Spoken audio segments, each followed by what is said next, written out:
Hey everyone, welcome to arts study made easy. This is Priyanka.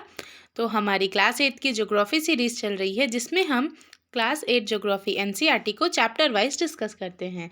तो हमारी इसी series में हमारा चल रहा था चैप्टर नंबर 4 जो कि है एग्रीकल्चर। बेसिकली इस चैप्टर में हम डिफरेंट डिफरेंट एग्रीकल्चर्स के जो मेजर्स होते हैं, टाइप्स होते हैं, उसके बारे में पढ़ रहे हैं। ऑब्वियसली एग्रीकल्चर के बारे में तो हम जान ही रहे हैं और उसके बारे में, उसके टाइप्स के बारे में, कैसे किया जाता है डिफरेंट डिफरेंट रीजन्स में और कैसे ये डिस्ट्रीब्यूटेड है उसके बारे में भी हम पढ़ रहे हैं।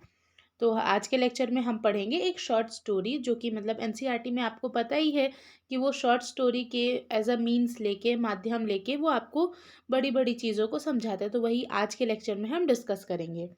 इससे पहले हमारे 5 लेक्चर्स हो चुके हैं। अगर आप नहीं देखे हैं तो प्लेलिस्ट में आप लिंक मिल जाएगा, मतलब डिस्क्रिप्शन में आपको प्लेलिस्ट का लिंक मिल जाएगा, प्लस वहाँ पे टेलीग्राम चैनल का भी लिंक मिलेगा जहाँ से आपको पीडीएफ्स मिल जाएंगे। तो आप एक बार चेक कर लीजिएगा।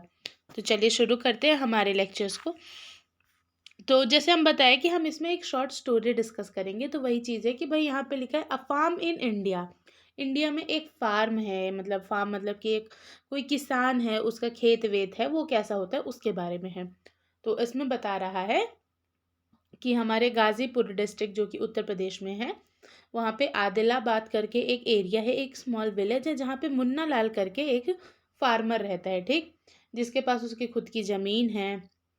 कितनी ज़मीन है देखिए, इसमें बताया है कि उसके पास लगभग 1.5 एकड़ की, मतलब 1.5 हेक्टेयर्स की उसके पास ज़मीन है। His house in the main village he purchases high yielding varieties. अब इसमें ये बता रहे हैं कि मतलब उसका जो घर है वो गांव के बीचों बीच में है। वो हाई यील्डिंग यानी कि हाइब्रिड जो सीड्स होती हैं उनको वो खरीदता है हर अल्टरनेट ईयर। मतलब आज मान लो वो कोई और धान बोया, फिर कल, सॉरी धान बोलते, कोई और बिया बोया अपने खेत पे, फिर अगले साल कोई और, ऐसे करके कह रहा है। अब ये कह रहा है कि मतलब एटलीस्ट मतलब ऑल्टरनेट ईयर्स में वो मतलब खेती करते हैं जिससे कि जो हमारी सॉइल उसकी फर्टिलिटी क्या रहे, बरकरार रहे। अब बेसिकली वो क्या क्या वो करता है, मतलब बोता है। तो राइस, बीट और पल्सेस उसकी मेन क्रॉप्स हैं जो वो मतलब अपने खेत में उगाता है। अब ये जो फार्मर है ये अपने दोस्त हो गए, एल्डर्स हो गए, प्लस जो गवर्नमेंट ऑफिसर्स होते हैं, गवर्नमेंट एग्रीकल्चर ऑफिसर्स होते हैं, उनसे भी ये एडवाइस ले लेके अपने उनके हिसाब से ओवरऑल वो अपने खेती बाड़ी में मतलब ध्यान देता है। कुल मिला के कहा जाए तो अच्छा किसान है, तब ना वो सबसे एडवाइस ले रहा है कि भाई हमें कैसे करना चाहिए। हाई यील्डिंग क्रॉप है हमारी, हाइब्रिड सीड्स है, तो उसमें कौन कौन से फर्टिलाइजर्स का यूज़ करना चाहिए, क्या प्रोसेस होनी चाहिए, तो इन सब के बारे में ये सबसे डिस्कस करके फिर उसमें एक्ट करता है। He takes a tractor on rent. अब इसमें बता रहा है कि वो भाई ट्रैक्टर जो है वो रेंट पे लेता है, किराए पे लेता है, फिर उससे अपना प्लोइंग कराता है यानी कि जुताई कराता है। फिर उसके बाद वो कभी कभी मतलब जो छोटे मोटे खेत हैं उनमें वो ट्रेडिशनल मेथड्स का भी यूज़ करता है। मतलब उसके पास 2 बैल हैं जिनको वो यूज़ करके मतलब उसमें जुताई करता है, फिर वो सीड सो करता है, विच टेक। और ओवरऑल यहाँ पे कह रहे हैं कि अब उसमें कह रहे हैं कि इसके खेत के आसपास एक ट्यूबवेल भी है, तो वहाँ पे वो उस ट्यूबवेल को ही रेंट पे ले लेता है जिससे वो अपने मतलब वो खेतों को पानी दे सके। तो ऐसा अक्सर हमारे गांव में आप सुने होंगे या पता नहीं क्या, मैं हम आपको बता देते हैं। आजकल के बच्चे ज़्यादा ये खेती बाड़ी के बारे में नहीं जानना चाहते हैं या जानते नहीं हैं, ऐसा कह सकते हैं।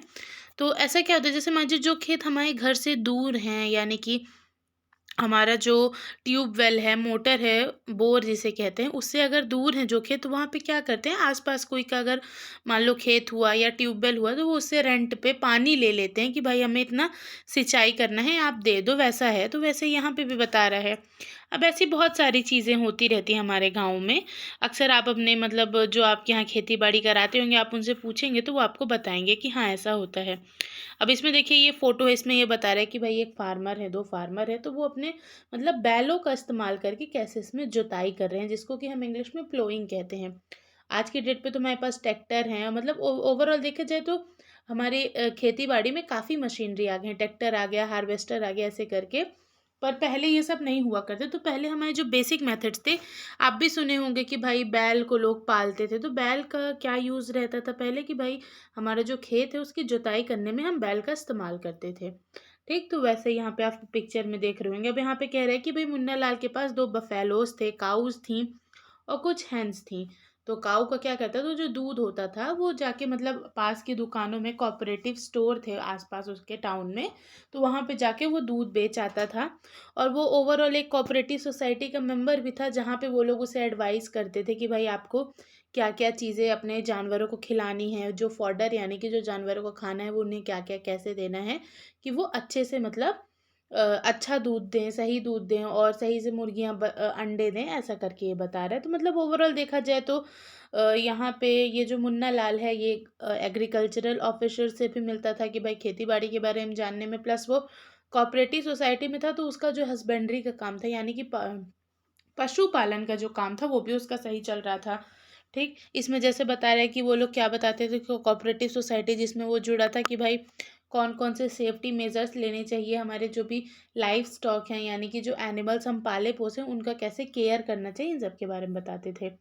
अब इसमें बता रहे कि उसके परिवार में जितने भी सदस्य थे वो सब क्या कहते थे, वो सब उसकी मदद करते थे खेती बाड़ी के काम में। कोई कुछ कर रहा है कभी, मतलब जैसे नहीं होता सीजन आता है तो फार्मर्स का पूरी फैमिली ही लग जाती है, आपके यहाँ भी होता होगा।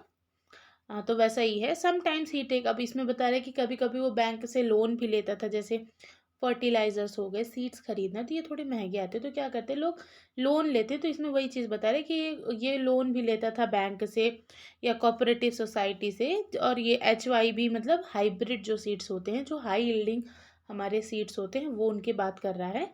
HYB सीड्स उन्हें शॉर्ट फॉर्म में कहा जाता है। तो कह रहा है कि हाइब्रिड सीड्स लेने के लिए, फर्टिलाइजर्स लेने के लिए ये लोन भी लेता था। फिर जब मान लो उसकी क्रॉप हो गई, उसको फिर वो ले जाके मंडी में बेचता है, उससे जो पैसे आते हैं उसमें से वो लोन वोन भरा अपना और बाकी काम किया।